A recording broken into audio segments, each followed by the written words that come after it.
Hey, it's Rachel Safdie. And Rachel Scandry. And welcome to the Beyond the Uniform podcast on Audioversity, where we tell you the untold stories of the heroes of Israel. Today, we have a special guest that was born and raised in Arizona and moved to Israel alone to join a special unit in the border police. Little did he know that he would be one of the first people to see combat on the 7th of October. Cameron, thank you so much for being here today. Thank you so much for having me. I'm so excited to explain my story and teach people a little bit about the Army and my story. Of course, amazing. So maybe start by telling us a little bit about where you grew up, where you're from. Yeah, of course. So my name's Cameron Weinberg. I was born in Mesa, Arizona, just a small town right outside of Phoenix, in the middle of the desert. I was 24 years old, and from there I've always had an interest in Israel, obviously. It was never my first plan to move here. As most American boys, my first dream was to play in the NFL. So obviously I grew up my whole life. My dad was a high school football coach, so I loved football. I played a few different positions, but I realized, genetically I wasn't blessed. Wasn't for you. Yeah, I'm decently sized. I'm 6 foot, but I'm only 180 pounds, so I'm not too big. But, in the next life. Yeah. So I actually, in high school, I learned to a new position. I was a kicker. And from there, I actually got a college scholarship to play football in the University of Arizona. It's about 2 hours from my house. I thought it was perfect. It's a little outside of my house. It's 2 hours away, but it's not too close. I can still visit my family on the weekends, but I'm not living at home. Mm-hmm. So that was a perfect plan. And of course, many people, coronavirus happened. And that really threw a lot of things off. It canceled the season. There was a lot of budget cuts to the programs. I want to say depression, but there's a lot of people, it was not the greatest times. A lot of people were mentally. Yeah, a lot of people were at home by themselves. You had more time to yourself, more time to think about what you really wanted in life. And during this time, I really didn't know when football was going to start up again, and that was really a big purpose of me being in college. So my grades dropped a little bit, as a lot of people did, and I really thought about what I wanted. So you were already in university? Yeah, so I was I didn't make my decision until the second semester. So I was second semester in the freshman year. Mm-hmm. And basically near the end of this semester, I dropped out, and that's when I started my process of joining Galin Sabah. Where did that motivation and inspiration to move to Israel come from? So, funny thing, my family used to visit Israel almost every year, and I never went because of sports. I always had, obviously in the summer, it's the big time for football. Mm-hmm. Training. So I was never really able to go, sadly, but I'm here now. I made up for it. But yeah, I was always interested in college. I never really thought about the Army wise though. I always wanted to visit, but in college I obviously was I want to say huge part, but I went to Hillel, I went to Chabad, I did a few of the Jewish things on campus, and that's where I met a few Israelis and a few lone soldiers that had gotten out of the Army and were now studying at the University of Arizona. And I learned a little bit about their story, a little about what they did. And, it was really, really interesting to me because it was during Corona that I really thought about, opening a new chapter in my life and kind of changing directions. Mm-hmm. And so they really introduced me into, a different side to the world, I guess, something that I never explored before and something that I guess I really looked into and found out that it's something that I really wanted to do. How did your parents take it? You're already almost finishing your first year. And I didn't tell them until I had everything done. Oh, you were breaking news. Yeah, I waited probably until this was all during COVID, so I didn't really know when my flight was. So once I got everything in, it was basically one of those things that I had to wait till the airport was open and all these different things. So it took me longer than normal to get everything done. And that's when I kind of told my parents, maybe I'll do Taglit. I was or birthright to kind of introduce them into it. And then a few weeks later, I was like, you know what? Maybe I'm gonna move there for the summer. I never said anything about the Army because I know they would be a little bit nervous about it. So I kind of eased them into it. And I didn't tell them about the Army until after I moved here. Mm-hmm. So basically, I told them that I was gonna do Galin Sabah, which is they didn't really know anything about it, which is a summer program in Israel, and see how much I like it. And if I hated it, I could always come back, and if not, I could stay in Israel. So that's kind of how I introduced it to them. Rachel, you also joined. I was in Galin Sabah in August 2021. I got to Israel. Highly recommended. It's an amazing program. It's basically a program, an international one under Tzofim, which is also the Israeli Scouts that's international. And it helps lone soldiers, future lone soldiers from around the world, so many different countries, come to Israel, make aliyah, and they assign you to a specific kibbutz or moshav, and you live there with people from the same region, and they help you do like your initiation process and learn Hebrew and learn about the country. And it's an amazing, amazing program that like really gives you a soft landing. I loved my experience. And I'm really happy to hear that you enjoyed yours too. I got super lucky. I was actually, most people end up on kibbutzim on the borders. Kind of, everyone wants to be in Tel Aviv. So they kind of put you. Are there? So I got Ra'anana. Ra'anana. I was in Ra'anana. Wow. So I was in the Central Ben-Leumi, Israel. which is like the international Gerin. Mm-hmm. So I was with people from all different countries. It was like a quarter American, quarter European, quarter on people from South Africa, and then a quarter. Yeah, I think they call you So guys the international, the like international. Gerin. So we're with a little bit of everyone, and we're lucky that Gerin always goes to Ra'anana. So I kind of knew I was going to Ra'anana, which was an amazing experience because I was 20, 30 minutes from Tel Aviv. We're not kind of in the middle of nowhere. So how did you go from being in university, learning about Israel and the possibility of even moving from some people that were there, to figuring out what this program Garin Tzabar is, to really deciding, how's that process? You contact them and then you start meeting people, and how does that work? Yeah, so I first started out by contacting the Jewish agency, and then through there I contacted someone from Garin Tzabar, and they really walk you through the process. My process was very special because it was during COVID, so it was very hectic, very different. And I'll give you a funny Aliyah story.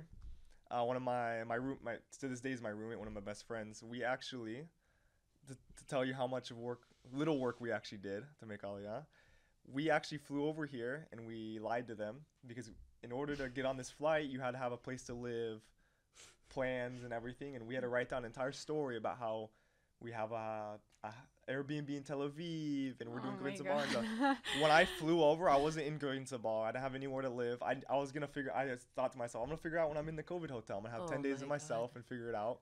You're like, I don't care what happens. I'm coming. So we lied on everything. We came here with nothing, had no money, nothing. Well, I had a little bit of money, but not enough to stay for a long time without a job. Right. But I basically, I lied to them about everything. I got to the COVID hotel, and I don't know anyone. It's like I don't know anyone in Israel. You didn't have any family. I have no here? family. I used to have some cousins. They moved back to America before I made Aliyah, so I knew no one. I had no friends, nothing. And I go out on my porch, and I see this guy, around my age. I start talking to him, and I realize he did the same thing. He has nowhere to live. He has no job. He wants to do Garin Tzabar as well. He wants to do the army. You both just needed to. This is because like of COVID, the half the people weren't working, half people don't answer, and everything's just, as you can say, like a belagan. You could say it's like a big mess. Right. So yeah, we basically figured it out from inside of Israel, very last minute and very hectically. Wow. Wait, So- that's like quite the Zionism you guys are showing here. This is incredible. Yeah. So It's it's a great amazing. story. I always something that we always laugh about, how stupid kid stuff, but and then it all worked out. So tell us a bit about your experience living with all these international Jewish people that came here also to draft, and how was the whole process of figuring out where in the army you want to draft, to go into combat, to not, to choose a unit? Yeah. No, it was amazing. I mean, I loved. I've always lived in America. All my friends have always been American, so I loved being in the international Garin. It really opens up your mindset, and it's amazing now because now when I want to travel, I have a house in all these different countries. I can stay for free. So that's a big. You're like, big let me tell you the benefit. real reason. Yeah. So if anyone wants to travel, do the international Garin. You get free hotels. Oh my God. But no, I loved it. I think it was the best. It really opened up my mind and really gave me a new perspective on the world. And no, my best friends, like to this day, 4 or 5 years later, are still people from my Garin. We still live together. Yeah. Everyone, we're basically neighbors. We all live within 100 meters of each other. So I think it's like the best family that I have. Still It's in incredible. My roommates are also Garin Tzabar, like my Exactly. Garin, and I love them. I will be at their wedding. They'll be at mine. It's an incredible experience. I mean, you guys you moved to Israel and you find You a don't bunch know of them other that people. well. Yeah, like they just assign you to a group, and they're like, okay, everyone get along now. This is your family. Yeah. And it's always the best because you see them on Zoom for like a month. Yeah. You don't really know who they are. You kind of see them. You know what they kind of look like. And then you meet them finally in person. And you're like, And you're not what I thought the you were. first time you meet them, you're moving in with them. It's not like Yeah. you're meeting them as No, there's for no a few prep. hours. You just You literally move in with them like a Wow. college dorm almost. I think they do it a little differently now that Yeah. it's not COVID, but yeah, they're like, That's here you go, insane. guys, 20, Yeah, 20 have fun. 18-year-olds, enjoy yourselves. Yeah. That's insane. Wait, Wow. so how did you then get to border police? Like, Garin Sabah Wow. drafting, Long what's story. the So- journey? Really in Green Sabah, it's through the army, so they mostly talk about the army. So I always knew, for me, I always wanted combat, so it was an easy decision. I have a lot of friends that it was very hard for them because they didn't know if they want to do a good job in Modi'in, like intelligence, or they want to do combat. Which one they felt like would contribute more to the country? Because just being combat doesn't. Just for my personal opinion, I mean, all jobs are important, not just combat. I know There are people so put like an many jobs emphasis in the army in that are combat, but So many that are not even heard of. Like, Exactly. even when you're in the army, you have Like, no idea what even half the for my jobs are. job in the border police, if I don't have 3 other people in different jobs, I can't do my job, or I can course. do my job but more dangerous and less effective. So Right. almost every job is very important. So it's a big decision deciding on where you want to contribute. Mhm. Even to like any job contributes, I think. I love No. the way you put that. Where you To want to the- contribute. Yeah, to the max, as long as you work your hardest. So from there, I really didn't know anything about the border police. They mostly talk about the army. The border police is kind of, you see them in Jerusalem. You don't really talk about what they do, and you kind of know like, oh, they have the gray uniforms. They have the cool uniforms. They have like a lot of people say like they have a lot of like wasach. They have a lot of like. how do they're you say cool. wasach? Yeah, They're cool, badass. cool. Yeah, exactly. And you have also like the stereotype like the arsim, like kind of how would you say that? Wow, that's a hard one. I don't know how to translate I have that. no idea. at Anyone all. who knows, you know what I'm talking It's about. a very specific type of people that go there. Yeah. It's important to note also for our listeners that the they're border great police, people. They are they're amazing people. Yeah. That the border police is a separate body from the army. They're also under the Ministry of Defense, right? Yes. Right, yeah, but But they're not not considered the army. They're- We're considered under the police. Under Right. police. We're our own thing, but we're under the regular kind of police, and then we're all It's like defense. It's sub-sec- just a different Yeah. entity of We're- defense. you're I think, almost- is the- I always call like an but you're a do-it-all person. You're half army, half police. You can do both. So, Everything is you. Yeah. And you're located mostly around Jerusalem. So Where else? most border police is obviously going to be In a lot on the borders. borders, but when you think of borders in Israel, if you really look at a map, there's borders everywhere. There's borders all over the West Bank. There's borders all over Jerusalem. I would say the difference is the army is going to be for fighting outside the borders, and anything inside of Israel is going to be border police, as you would say. Right. So anything that you look at on a map inside of Israel, most of it's going to be controlled by the border police. Amazing. Yeah. So how was the beginning of that? The process of getting into? Yeah. into the So border I'll give a police? little story. My dream, obviously, because a lot of Americans, I wanted to be in Shayetet, which is like the Navy SEALs. All the people you see in the Elite. movies. You're like, Yeah. that's what I want to be. I want to be in the water. I want to be doing secret missions and everything like that. So during Green Sabah, afterwards you go to Mechve Elon, which is the base for learning Rachel Hebrew. has some funny We stories. could talk probably for days about Mechve Elon. Probably I was one there. of the funniest places you can be. You're gonna meet amazing people. You're gonna meet not so great people. You're gonna, that's gonna be really your introduction to the army. But for my story, from there I did inside of that program, I did Gibush Shayetet because that was my dream. So in the middle of Gibush Shayetet, I actually Explain to our listeners Yeah. what gibush yeah, is. Gibush is basically a tryout. So most Gibushim are 3 to 5 days of just intense evaluation, workouts, mental tests, different things, and you have people there that are basically on a clipboard evaluating how you do, if you're fit for the unit, if you're not fit for the unit. Also, if you're basically- not fit, it opens doors up for like other yeah, jobs, right? there's also if it's something you call fall down. So when you do a tryout for Shayete, which is like the top of the Elite top, unit. you still have commando, you have the Sairot, you still have different things that you can go downwards to. And they're not really down. I mean, they just They're call it still that. amazing They're still units. amazing Right. units. Yeah. Yeah. They're not down at all. Yeah, it's just in the hierarchy of things. That's just kind of how they say it. It's But- kind of like scouting. Yeah, correct me but if you I'm always wrong. start with at the very top, obviously. So the tryouts start from the top, and then you kind of go down from there. So in the middle of this tryout, I actually dislocated my ankle. So Wow. sadly, anyone that's injured, no matter how good you are, because I thought I was pretty good, personally, obviously you're not gonna pass. So You can't. You Yeah, you should can't go to pass. the hospital. yeah, so from there I was basically in recovery for 2 to 3 months. Oh wow. And during this Wow. time, because most of my green, obviously the draft after the gibush, after the tryouts, you're going to go to your army unit.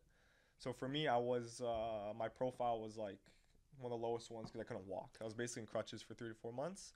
Wow. Oh, and without a high profile, you can't be a combat soldier because that's the evaluation. But of- it was a temporary thing. It was just until I got my leg reevaluated. Okay. So eventually I Profile. went back Wait, up sorry, to I the have to highest. mention this Yeah. because I didn't know what this was either before I got to Israel. That a profile in the army is a number given to you based off of your physical capability. So let's say like I have bad eyesight, I wear contacts every day, and my profile was lowered from the highest one to a little bit lower, and then it depends based off of your different like medical issues and stuff like that. I actually had the highest profile, and but because I'm a woman, I didn't have to go into combat, and I know a lot of men that have the highest profile, which is 97. They have to go a lot of times to combat units because the army needs. Yeah, like it's definitely Yeah. a necessity. I'll give another really quick story, but because I made Aliyah, because I moved to Israel, they don't have my medical records because I do have asthma and everything. I would not have got the highest profile, but I Oh lied my to them. god. So I end up to this day. Hopefully, no one sees this. Do have the highest profile, but I really shouldn't. Your determination to be in combat is incredible. I know. And I want to say it's really, really beautiful seeing a person like you that is flying into Israel, lying in the application about having a place to go, wanting so hard to be in a combat unit, to give the most of yourself, because there's so many people today, a lot of Israelis that are trying to get out of combat units. I know So people, that are trying to lower their profiles because of course I want to contribute, I'll go to intelligence, but I don't want to go fight in a war. And you did everything you can to go fight in the war. So really, I mean, congratulations. And it's amazing to see Yeah, this. incredible. These are really the amazing heroes of Israel. So thank you I for was that. really inspired. There's so many different stories of lone soldiers before me that did even crazier things. So I was really inspired. I knew like if they can get what they did done, then I can obviously do what I want to do and Incredible. keep my story going as I want it. So, yeah. Amazing. So then you got your reevaluation and you were okay. Yeah, to so go. basically for a few months I was like in the air. I didn't really do anything. I was like in the army, but not because basically in recovery. I tried to recover as well as possible. And during this time, I actually had a friend in a special unit in Magav called Yamas. I've never heard of it. Magav is border police. Magav is Magav is border police, and Yamas is a special unit inside of this border police. It's kind of like their highest tier unit. They're elite Yeah, unit. Their their elite unit. reconnaissance unit of inside of the border police, and I never heard of it. I knew nothing about it, and I had a friend in that unit that had just got out of the army, and he told me, look, you want the Shetet, you want the commando, but do you want to close on base? Do you want to do all these hard 100-kilometer marches? Oh wow. Do you want to do, Kav, which is where you sit on the border and just kind of look through a telescope, at least before the war? Or do you want a unit that, you go home on Thursdays? There's no shmira, which is like, would you say shmira is like guard duty. guard duty? Where it's just You many get, hours. Of... you get a lot of wasach because you get your pistols. You get pistols. So that's one of the special things about the unit Oh. that people really like. Incredible. So- That people really yeah, like. So there's all these benefits, and then he's like, but Do you all get you do is two missions. guns though? Do you Yes. get a pistol and what an So M4, basically, M16? On base, I'd had 2 guns. I had sometimes 3, depending on the day. I had my M4, which is my regular like long rifle, and then I always had my pistol. When I went home, we'd go home in civilian clothes. I never wore a uniform. So even on base, I Wow. walked around basically for the most part in sport shorts. That's because you went home in civilian clothes because you were in the elite unit inside Border Patrol? Yeah. Okay. So the kind of like the point of the unit is a lot of undercover work. So they Mm. treat us mostly as undercover police. So we mostly will go around in civilian clothing with a pistol that obviously is like under our shirt and no one can see. Yeah, it's for And that's- security purposes. Yeah. not So that's to, like, the big point of the unit. So it's like there's a lot of upsides to the unit. I'm so happy I went there. I think it's the best unit. I give it all the praise. Amazing. But it's basically like an elite unit, but you have a lot of, I'll introduce another word, Tosh. It's probably the highest Tosh you can get. Tosh. Oh, Tosh is Tosh is like the, Tosh is amazing. I would say is the quality of life. Yeah, it That's encompasses a great lot way of to things, put it. The quality quality of of life. life. So It's how much time you get for yourself where you're not in training. It's how much time you get at home instead of closing full weekends The on base. benefits. Benefits. Yeah. How good your rooms look like in the army. How good There- your there food is is. I said there's a difference between army budget and police budget. There's a big difference. There's a lot more money and a lot less people in the police. So when you get a lot of They specialty allocate stuff. the funds differently. Exactly. Amazing. Okay, so you got to the So- elite unit. So basically, to get there, it's a little different. So most units, you do the Gibush/tryout before you go to Tironut, which is basic training. This is the opposite. So it's a little scarier because you don't know what's really gonna happen. Because so basically, I went to Magav, which is the border police. I did the basic training. At the end of basic training, then you do the trial. And this trial is a lot different than Shayated because in like the Navy SEALs and stuff, you're still civilian. They have rules. You're not a soldier. You're not in the army. There's a lot of rules that to follow. And now in this tryout, you're a soldier. They can do anything they want to you. You have 5 days of, I would consider the Prove hardest. yourself. Some people say no, some people say yes. I would say it's definitely, on my opinion, from what I've seen, the hardest tryout. Wow. Because there's shooting involved. There's a lot of things that you can't do in the other tryouts just because It's now also after your training. you're a full-on soldier. This isn't the beginning. This is the end of your training. You're a full-on supposed to Wow. be border police policeman already. So after this, I passed, and then from there, obviously, I did another year of training, and then from there, A whole year of training? we actually have a pretty short training compared to the other. A year is short. Yeah. Yeah. Wow. Wow. So how much time in total were you in your service in your Yeah, so I drafted at the age of 22. So I only did 2 years. Most people do 2 years, 8 months. I only did 2 years just because of my age. So yeah, The older you are, for viewers yeah, listening, the I army was in the drafts you unit differently. a relatively short time. By the time I finished training, I was only there for about a year. But I mean, half that time was during the war, so it was a pretty. I felt like it was a long service, but it really wasn't. It was shorter than most people's, but I still have reserve duty and everything, so I get to go back here and there. So yeah. Amazing. So how was life as a border police in Yamas, in the elite unit of the border police before the war? What was your day to day? Yeah, What did you do? I'll definitely talk about this. So there's different zones or sectors of each unit. So I was assigned to the unit of the South, which is basically from Jerusalem down, just like almost half the country. So Yeah, we're that's quite very the mobile. region. We go a little bit of everywhere. We kind of help out a little bit everywhere, but day to day, Also in the border with Gaza? yeah, so our main task is the border with Egypt and Gaza. That's going to be our main job, and then we're also going to help out a little bit in the West Bank, a little bit here and there, basically wherever they need us. But our if there's anything going on in the borders, that's going to be our Gizra, like our area. Yeah, your assigned region. Yeah. So day to day, it was mostly you're doing a lot of arrests. There's a lot of drug smuggling. There's a lot of ISIS presence on the side of Egypt that like to drive up in trucks and shoot at our soldiers on the border. Wow. And then also you have the riots on Gaza, which is a big thing that our unit that specializes in. So we're a pretty big unit in special weapons and everything that have to do with the border of Gaza with Wait, the riots. and you everything. fought ISIS in Egypt? No, not inside of Egypt, but No, of course not inside of Egypt, but they through. They come to the border. They try to throw. That's where a lot of weapon smuggling and a lot of drugs Right. is, and there are a Wow. lot of like ISIS affiliated or people there. So it's a pretty. It is. People think of it as a quiet area, but it really is. Day to day, it can be pretty crazy there. Wow. So I mean, I'm sure people know. I mean, there's been before the war. I think there was like 3 or 4 there were a deaths few. on the border right there. So, yeah.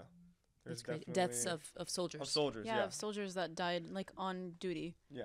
at the Wow, border. that's horrible. And a lot of people don't know this, actually. I think they forget about, prior to October 7th, as you said, there was riots on the Gaza border Yeah, every day. 3 to 4 months before, there were Many riots almost months. every day. And that's one other reason probably that, we maybe didn't expect October 7th, because it was a normal thing seeing, so many people Yeah, coming up seeing close so to It the was border. one of those Back things where the first month, it's in the news, and then you get tired of it. You see the same thing on the news every day, and the cycle moves on. People move on from it, and that's kind It's of nothing new. maybe one of the things that contribute to it. I'm not sure, but it was happening for a while. For a few months. Yeah.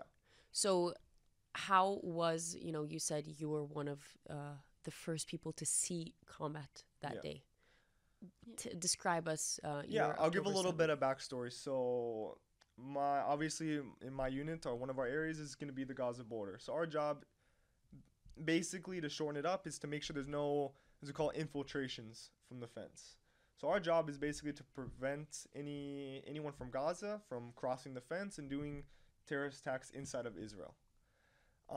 So we're there for, every time there's a riot, for the most part, we're going to be there. And for a few months, Not in Gaza, not but in Gaza, no, in the Israeli part of the border. on the Israeli part of the border. And we have, we have a lot of different ways of dealing with the riots, but our mostly we're in like armored cars called a Zev, which means wolf, which is like it's like an armored car that you can basically drive up and down the border safely. And I remember the first time that someone threw like a Molotov cocktail in our car, just catch on fire. I remember like there's a lot of crazy, I have videos of everything, crazy moments. Oh Of, wow. What? Yeah, because during this time there's a lot of rules, obviously, because Israel Gaza is a very sensitive subject, so we're under very intense rules because we don't want to inflame the conflict. So for the most part, they're allowed to do a lot of things to us. As long as no one's injured, we kind of let it go. As long as no one's crossing the border, and Which is Like, don't the add fire opposite. to- The of what happens opposite today. of what happens today and of what the media would say, Yeah. because back in the day, it's always Yeah. Israel's soldiers are inciting violence. Yeah. Israel's I soldiers. remember a few times where literally people would shoot at us. We'd shoot back, and I would see the next day on the news like Israeli soldier kills innocent Palestinian. I remember seeing that in like the BBC and stuff. and I It's was so like, I was insane there. what the do you mean? narrative Like, is. It's crazy, yeah. So, but Wow. that's a lot of people aren't very happy with Israel now, and that's the narrative they're gonna pick. course. So Of course, we unfortunately. can only do our job to fight misinformation and to share the truth, which yeah, is of course. thank you for being here, which Yeah. is what you're doing. Yeah. So tell us about that terrible That day. Yeah, of course. So, where do I start? So the weekends, during the entire week, obviously or the few months prior, they're having riots. So it's kind of our daily routine. We know when we go to base, we know okay, first thing we're gonna do, we're gonna get ready. We're gonna get everything ready mostly for riots.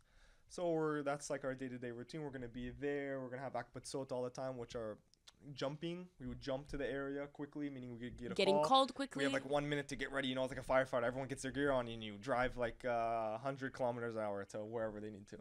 And you kind of get into a routine of this, and you don't really expect anything to change because the same thing happens every day, and you get very like stagnant. So no one's thinking of, oh, what if one day everyone just tries to run across the border? Because it's nothing that's never happened. We feel like we're ready if that does happen, but it's just not something that comes across anyone's mind.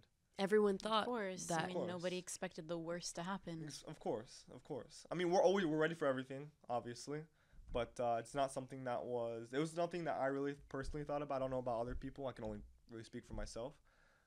It's not something that I really ever thought about. But basically, the weekend prior to was sadly my weekend to close, so I wasn't very happy about it. So obviously, on Thursday we go over to Kibbutz Nacha Oz, which is one of the kibbutzim that is like our area. one of the villages very It's close. it's the Gaza. village that's closest to the Gaza border, so it's one of our main. There's also an army base there, and it's one of our main areas that we want to protect because it's obviously if someone runs across the border, it's gonna be the first place they get Right, to. the proximity is It's so only close that 500-600 meters from the border. So you're there to protect the civilians that live 500-600 meters from the Gaza border. Exactly. And so they're telling you have to spend the weekend there to protect the civilians in case something happens. Yeah, exactly. So we're there. We're also there because it's kind of a meeting point so that we can get to any area along the strip relatively quickly.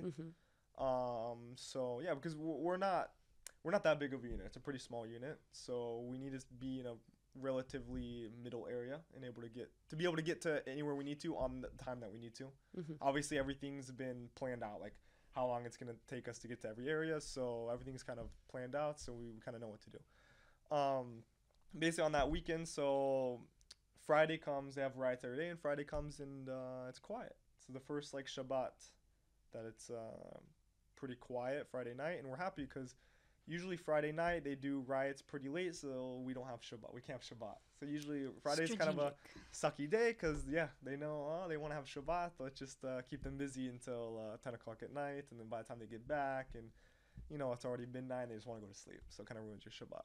So this is the first Shabbat. We had a lot of fun. We were kind of almost celebrating. I would say we were celebrating. We're happy because nothing really happened. It's getting quieter. Did that raise any flags? Like, did you guys think this is strange, or was it just thank God that nothing is happening?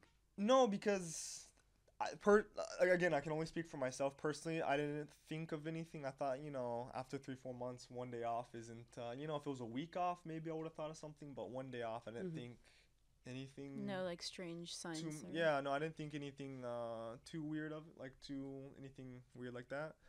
But we come back, we have a nice Shabbat dinner, and we kind of stay up.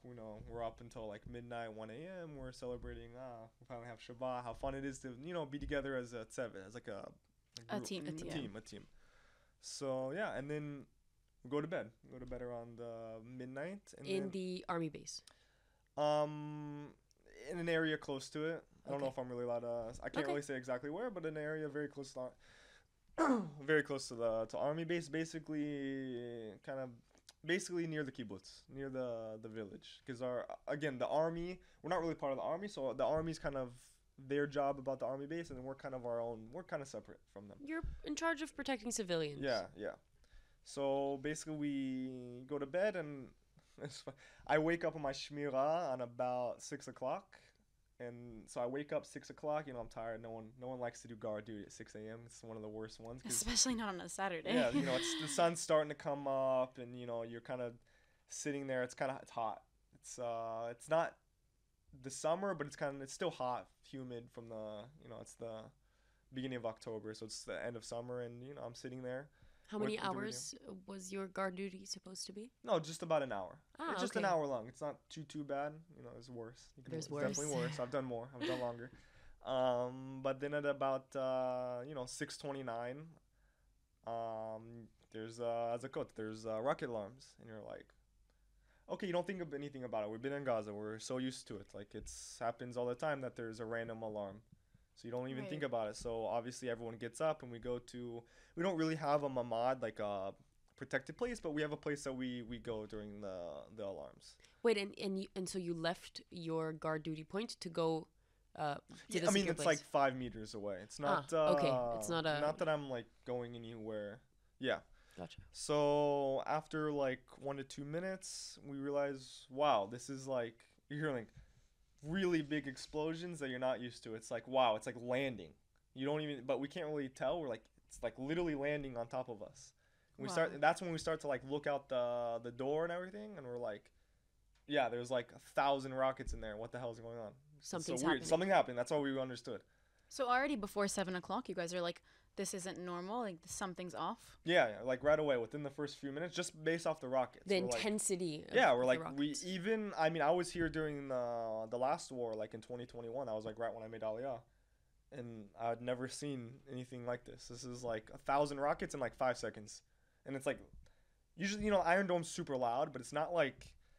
I don't even know how to say if you've ever been next to like a giant speaker in a concert and you like hits a bass. It's like boom. It's like but it's like feel constant. The sound you can like feel it in your heart. I mean, in May of 2021, a rocket fell maybe a few kilometers from me, and I felt as if it's like 10 meters from me. So I can't even imagine, what you felt being so close to Gaza. And we also realized that something was off just based off of what's going on on the radio and everything going on with the radio. We're like, okay, something's off, and no one knows what's happening.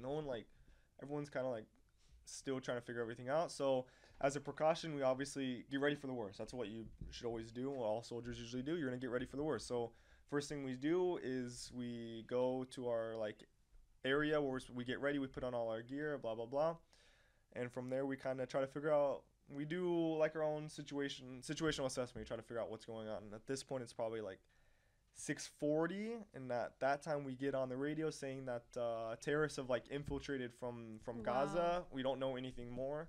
Basically, it was just like a quick sentence, and that's it.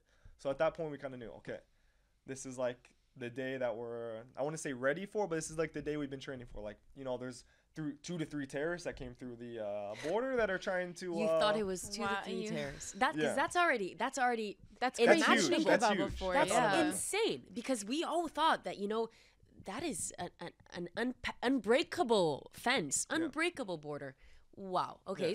so how were you feeling then? You know, I won't want to say excited, because it's like not a good situation, but it's, you know, when you train all day for something, and then that final, it's almost like a sport. It's like finally it's like game day. You finally get you know, you think, okay, this is like the time to like really perform and do your job. It's like you get like a nervous excitement. Like you're very nervous because you know how real it is. Adrenaline. Yeah, you know like how real it is. Like, you know, like at this moment, like it could be your last, but you know like why you're doing it. This is what you worked for the past year and a half, and you try like this team is like your family. You trust everyone. You know everyone.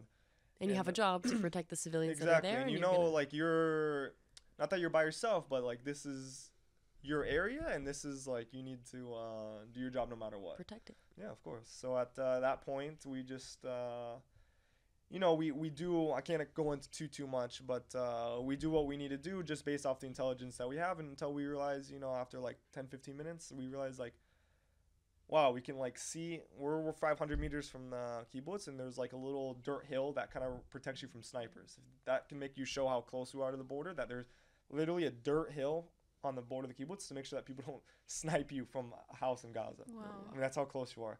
And we realized from there that there's thousands of rockets, and the Iron Dome's not shooting all of them down. We can see trucks. You can see mostly from where we are, the entire Gaza Strip. And you see thousands of people just running in trucks. You can see everything. And you're like, no way this is real. It's like a dream. It's like, no way. Like, it's fake. There's no way. It's like a joke. The army's playing a joke. Like, Are you So- like comprehending? Or are you guys No, looking at really, each other like, what for is? me personally, like, I couldn't, like, I was like, this is crazy. I'm There's- sleeping. I'm Yeah, dreaming there's right no now. way. this There's isn't no way. real. This isn't real. Oh my god. Wow. Yeah. So at that point, we basically we have kind of our predetermined plans of what we need to do. So we're a very small group. We're only about 11, 12 people, plus a few of the security forces inside of the kibbutz or inside of the village. So we know, I mean, we're only about 14 people, That's which nothing. really isn't that. And you that see many people. hundreds running. We see hundreds towards us, but we see thousands in total, because you can see, you know, 3 to 4 kilometers south, 3 to 4 kilometers north. You can see Wow. almost everything, and you're like, holy crap, what? But then at the end of the day, you also think like, this is Israel. Like, we're gonna have the Air Force, we're gonna have everyone coming. It's okay. All we have to do is protect Hold them off hold them for for long 2-3 enough. minutes, and we'll be okay. Like, it's a big deal, but we'll be okay. Excuse me. And from there, we go to basically where we need to go in order to our pre-planned areas for where we need to go to protect the village.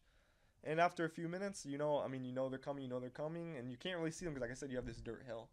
So we knew if you go beyond the dirt hill, you're in the open, you're kind of screwed. Obviously you can't be on that. You need to be on the other side. So we're waiting, and then like, boom, it just like hits like hundreds of people. You can see like Oh my God. literally Wow. people. There's so many people. There's people literally without guns. People that just have bags full of ammo and grenades because there's so many people. I mean, yeah, We're we like- know now that it was Yeah. also civilians that took Yeah, part in yeah, it. People that's just crazy. running in to People take just running in. money. Crazy. It's crazy. And you're like, holy crap. It's like a point where you can't train for something like this. Like, it goes to all instincts. There's no plan. Like, at that point, your plan goes away because Your it's like, heart drops probably. yeah, and you're like, okay, well, this is this is it. Like, this is like one of those things you're like, all right, we're like screwed, but we're gonna like, you're gonna fight as hard as you can. But it's like, not that you lose hope, but you're kind of like, Did you feared for your life? honestly, no, because it was like I couldn't comprehend it. I was never, until afterwards, I was never scared because I kind of like Adrenaline. accepted it. You like It's accepted fight it or because flight, it's I it's think, not like- you know, your team versus another 10 people. Like when you see like tons and tons, like 100 people, you're like, okay, like this is like what God wanted. This is God, like what can I do? Like, you're gonna fight as hard as you can, but you don't even like comprehend it at that point. So basically, we're there and we're doing as much as we can. We're only 11 people. We kind of split up in two different groups, and from there we're basically patrol like going house to house in the kibbutz because we're in the group chat with the civilians and they're texting us. I can hear Arabic at my house. They're shooting in my window. You can hear all these different things, and you're basically going someone on their phone, looking at which house because we know the Wow. kibbutz. Excuse me. We know the kibbutz decently well at each house, each family, and we basically have to go on foot, house to house, and making sure that Each person, family. each family is okay. Yeah. Okay. And I would say within a half hour, we go from 13, 14 people down to 6 people with 5 injured. So we had 5 people that were Oh. shot in the legs, and then as we go on, we did have like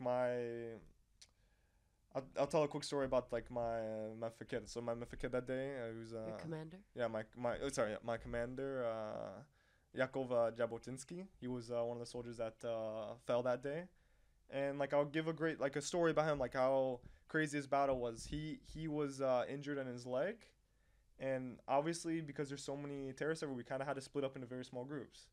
And when he finally found where he was, I mean, he had 4 or 5 terrorists like where he was. It was him as he fell and 4 or 5 people. Like that's like the odds that you're fighting. I mean, for each person, you have like 10 people that are shooting at you. So it Wow. was like insurmountable odds. Like I don't know, like it's only from God. Like I don't know how most of my team made it out, but he was definitely someone like that really did save us because again he's the commander. He's the person that really told you what you need to do. He was the one on the radio. He had most information, and because of that, he's also in the Israeli army. It's a big thing that the commanders are first.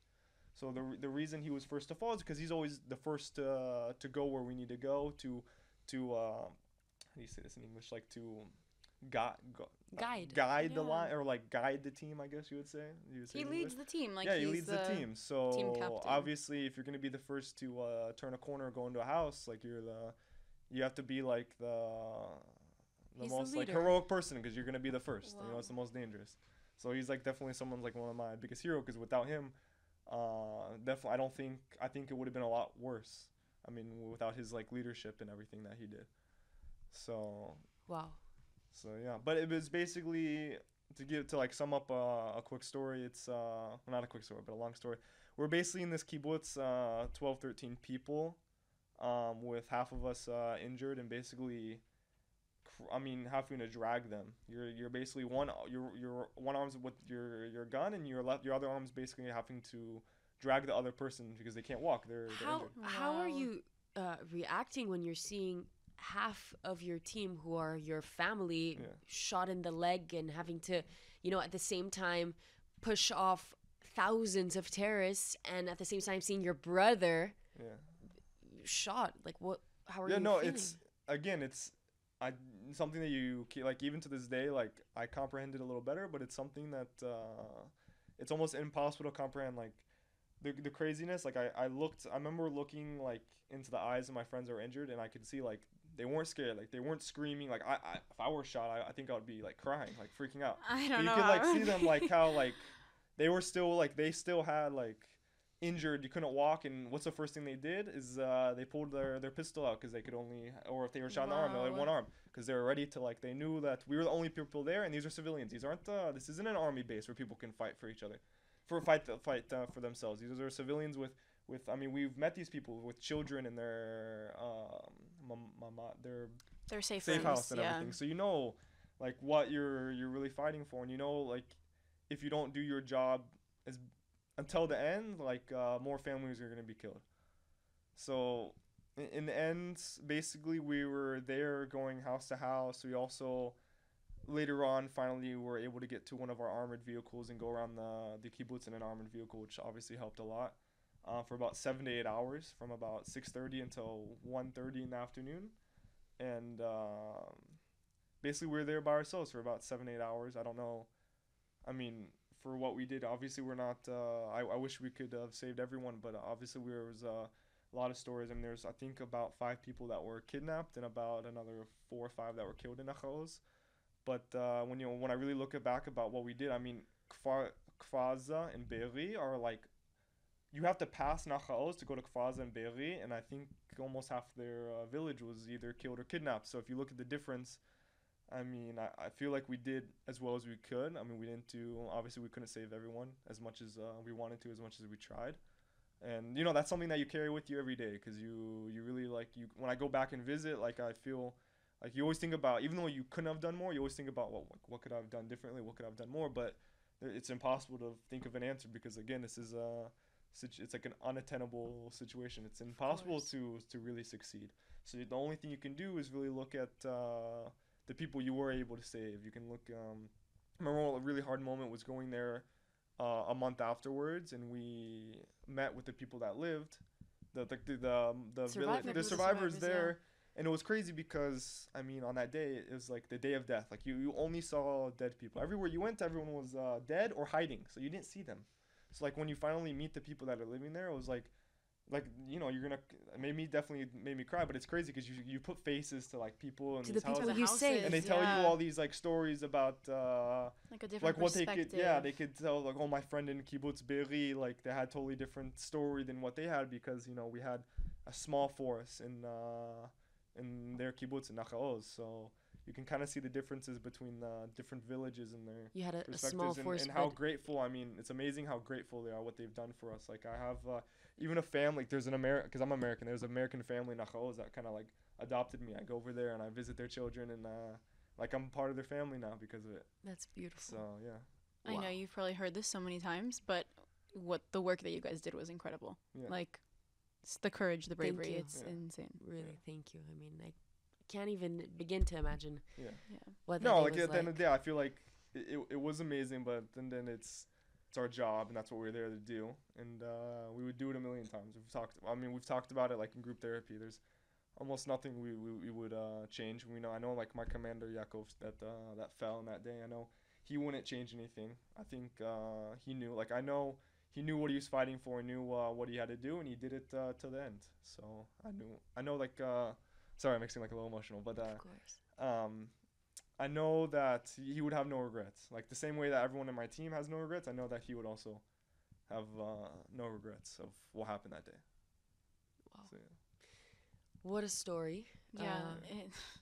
Wow. Sorry, I could talk about it for days. I don't want to get into like No, too of much course. detail, It's but, just this is. I mean, insane It's to such think think that you were. If anyone wants to see more details, you can look at. There's a lot. We've done some videos on. It's mostly in Hebrew though. On YouTube that go into low. Can you say the name of the channel? It's on Roots. It's 13 from what I believe. Okay, channel 13 in Israel. Yeah. Amazing. Yeah. And then let's kind of push Move forward on to segue. today. Yeah. You're now a student Yeah. at Reichman University, and you do some reserve still. Exactly. What is life today looking like? Yeah, life. I mean, I'll talk about after the war. So I got out of the army in January of 2024. So I was there for 3 to 4 months of the war in my unit. Inside of Gaza. In and out, not too much, because again we're a border police. We're the only we did do some stuff, but we're not like the army. I'm not going there for a month at a time. You're going there for Like special missions and stuff yeah. like that. You're not going there and sleeping there for a month like a regular army. We're less about our unit's less like less about doing stuff like that and more towards doing our specific jobs. But I got out in January, and from there, I mean, I didn't have a job. I didn't really have much to do. And I basically went straight to reserves. But the funny story with that is there's no reserves in my unit. So I didn't do it. So that's the story of how I transitioned to reserves in the army. And the best part about that, part about that is, how do you find, if someone that doesn't have a unit in Miluim, how do you find a unit to do reserves in? Please share. So there's Telegram group chats. So all you do is go on God. Telegram. What? You literally send them a text on Telegram, and you do like an interview with like the. This is like their sending commander. your resume over? Exactly. It's like sending a resume. You do like a quick interview. Let me join and you then they for say, war. okay, and they say, okay, come to Gaza, come on. The Like, next we day. need Let's you. go. Yeah. So basically, because of my qualifications, I can basically go anywhere in the reserves. I can do almost like any unit that's in the ground force. Obviously, I can't be like even though how much I want You to be can't a be a tank fighter driver. pilot right now. Yeah, I mean, I wish I could be like a tank driver or something, but obviously, I need if someone wants to train me on that. I'd be happy for free though. I don't know If if anybody out here is listening, Training driver for training. tank driver. So from there, I basically told everyone like, because all my friends were doing reserve. Like I felt like I had a very strong connection to the war, obviously, because like I was there for the first day, and then all my friends, were in Gaza from end of November for like 3-4 months straight. I mean, until for most of the war, and I wasn't. So I kind of felt weird to say left out, because I was only doing like little special No, missions. it over makes few a lot of days. sense. So It's I went straight into army unit in Shiriron. That's why I say the tank driver joke. But I was in the Khir. I was in Palsa Esir, which is like the. Shirion is the tank unit of the army. But then they also have like a ground forces inside of Shirion that does like goes in with the tanks, because tank can't go in by itself because it could get shot up. So they have to have. And they're obviously one of people the with them. first units that. Yeah, that yeah. go So in, they're right? like the front of the front basically, and yeah, they're crazy. They're crazy. A lot of guys I know, they're crazy dudes. So Amazing. so I was with them for a few months in Gaza. Then I came out, and then from there I came out. I got a job. Started working in as like a security guard in the Ritz-Carlton, which is The a hotel. beautiful hotel, a very nice area right on the marina of Herzliya. You definitely did not leave the security life, did Yeah, you? no. It's a very, very good job. And then after a month or two, I kind of got that feeling of like, oh, I'm so bored. So it's so weird to say, but I'm like, oh, I'm so bored in like civilian life. You miss the army. and the best thing too about the army is, I mean, I'm saying this now on a podcast, but I tell people it's Tzav Shmone. Tzav Shmone means the army telling you have to come back to Miluim, but I don't have Tzav Shmone because I'm not in a You're unit. not in the army. the army. Yeah, I have to request it. So like with my girlfriend, she found out I think about a month ago. Oh that my every god, time I go to she found out you Miluim, were requesting it. I don't actually get called back to the army. I request. You choose to be there. I tell them that I want to go back, and then they tell me like they accept me and let me go.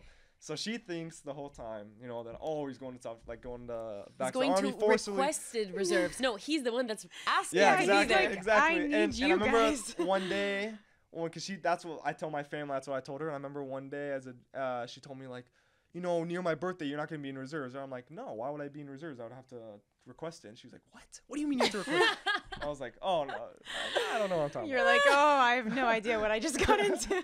But listen, it's amazing because that just goes to show from the beginning, since Arizona, the type of person you are. Yeah. Yeah, the dedication No, is I crazy. love You lied them. to get in, you lied to stay in. No, I'm not. It makes you sound like a liar, but I'm No, not not too a much of liar. Just a dedicated Just man. a patriot. Only There the you good go. lies, the good type of lies.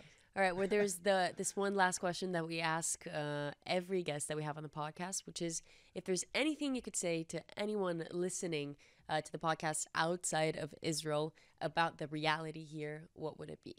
Yeah, no, I would say it's something that you always have hope. As a situation like that, I feel like I've been in some hopeless situations, and I think you can really push through it. You can look at, for people outside of Israel, you can really look at the media and you can look and say, wow, everyone hates the Jews, everyone hates Israel, but it's not true. If you keep working, if we keep doing what we're doing, we can eventually reach enough people, and we can give everyone hope that, it might take time, but I think the situation here is going to get better. I think we already can start feeling that it's better. We're having less rockets. Hopefully airlines come back soon. Hopefully travel goes back to normal. And I think just a big thing to just keep chugging along, like keep doing your thing, however you think that, specifically for people that want to help Israel, keep doing what you're doing. And eventually, even if you don't feel it now, you're going to make a difference. Maybe not tomorrow, maybe not a week from now, but in a month from now, in a year from now, you're really going to see that difference. And it's something that you're going to look back on and be like so proud of yourself and be like, wow, I'm so happy I didn't just stop after a week or after a month, because now I can see what I really did. And it's like just to give you a bigger perspective on everything. So, Beautiful. yeah. Well, thank you so much, Cameron, and thank you guys for listening to the Beyond the Uniform podcast on Audioversity. I'm Rachel Escandri. And I'm Rachel Safdie, and we'll be back here with another episode telling one of the amazing untold stories of the beautiful heroes of Israel. Thank you for watching.